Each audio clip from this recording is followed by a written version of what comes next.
doing, I thought I would show you how I go about setting it up so you can reamp your Axe effects alongside hearing the whole mix. Because normally, what happens is, if you've got your Axe effects, you set it up to USB, so if we go onto the front, any of you with an Axe effects already know this, if not, it's documented everywhere online, but if you really need a hand, I can post some pictures, that's fine. You basically go to your in-out, which is I/O on the front. When you're there, the first thing you can see is this list of stuff.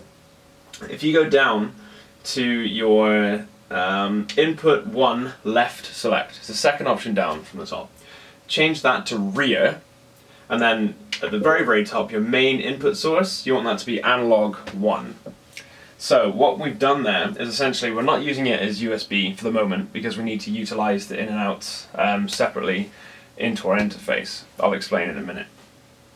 The input rear is purely just for convenience sake, and I think there's a difference between the inputs on the back and the line kind of levels going in to the front of the Axe effects. So documented online, it's said to use the one on the back, which is what I've chosen to do. So essentially, I'm using Reaper, but you can do this in anything.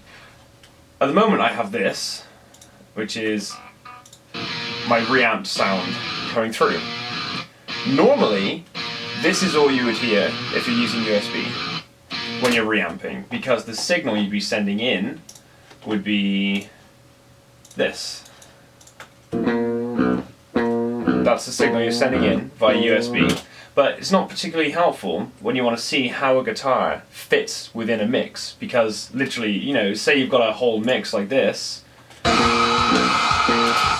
won't even hear that, you'll just hear this. And you want to hear how this guitar that you're working on, you want to hear how that one will work in a mix rather than adjusting it, reamping it, listen, adjusting it, reamping it, listen, which is a real ball ache, which is why I've decided to do this now, because it's really started to get on my tits. So, first things first, right? You need your interface and you need your Axe effects. On your interface, you need to have 3 outputs if you want to work in stereo. You've got the first basic cabling, ignoring the Axe effects. From your interface, you go from the main 2 outputs, one left, one right, to your monitors. Nothing new there. That's exactly what you would have done anyway. Then, from your third output on your interface, can't use headphones because headphones can't be selected, to my knowledge, headphone outputs can't be selected individually. But if they could, or for example if you do have one where you can select the headphones out as an individual output, then you could use it, but I'm pretty sure you can't. So, I'm going from a phono on the back of this Focusrite, converting it to a jack on the other end, and then going to the input on the back, input 1 on the back of the Axe effects. Then, from the output of the Axe effects, just out 1, I'm going straight from there, jack to jack, into the front of my interface. So at the moment, really basic. You've basically got your interface to the monitors, that's one half done. The second half, you're going from your third output to the input on the back of the Axe effects, and then the output on the back of the Axe effects, back to your input where you would normally plug your guitar in. So, that leaves us at the moment with the right circuitry, but not necessarily the right kind of setup in our DAW of choice. So, with that, what we have here is the DI track, which I want to reamp, this thing here. If I turn my direct monitoring off, it'll make more sense for you. That's what it should sound like if you've done everything right.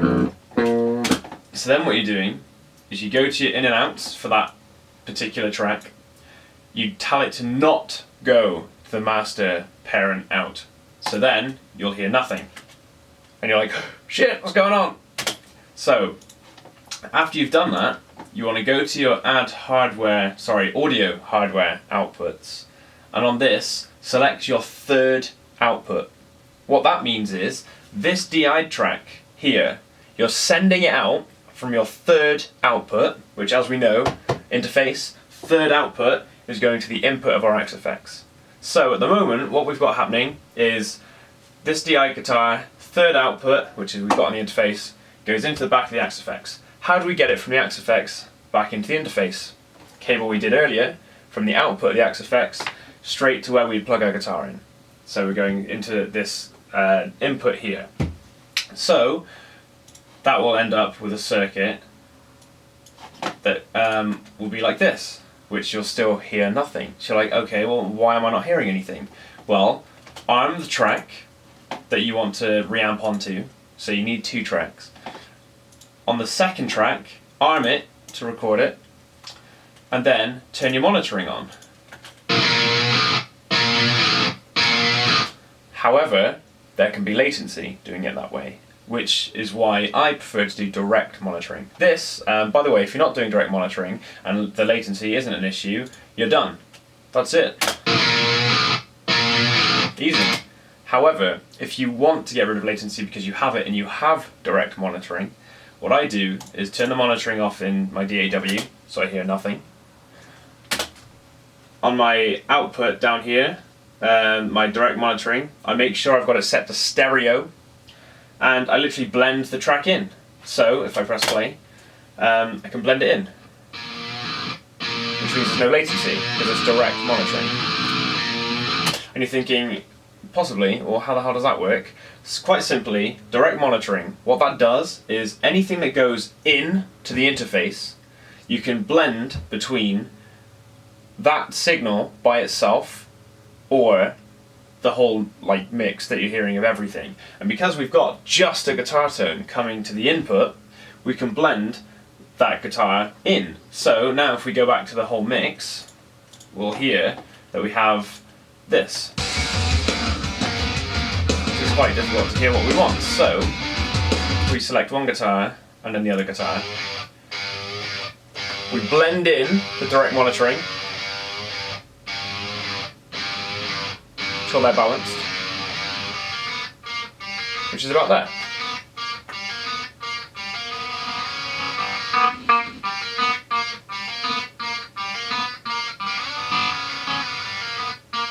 There you go.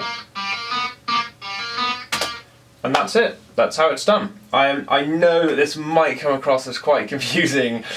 Even talking about it, I'm still kind of like, I think I've explained that right. But if you have any questions, drop them in the comments, and I'll do my best to rectify any issues that you guys may have. But hopefully, any confusing bits, stuff like that, just run the video back, keep watching it, slowly get your head around it, and you should be able to achieve the same thing. Because it is fairly simple. It's a lot to take in one go. So other than that, I'm going to make some more videos on the Axe effects and stuff like that. But that's how I go about approaching reamping, but being able to hear it within a mix.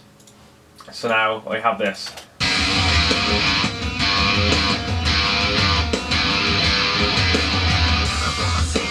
And I can hear everything.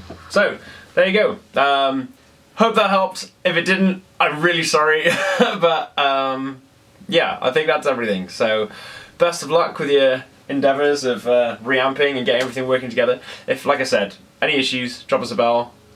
If not, fantastic. I hope you don't, because that means the video was done with enough information for you to get the job done by yourself. So I'll post a link up to a thread which talks about it with pictures as well. And other than that, have a great one. Thank you. Bye.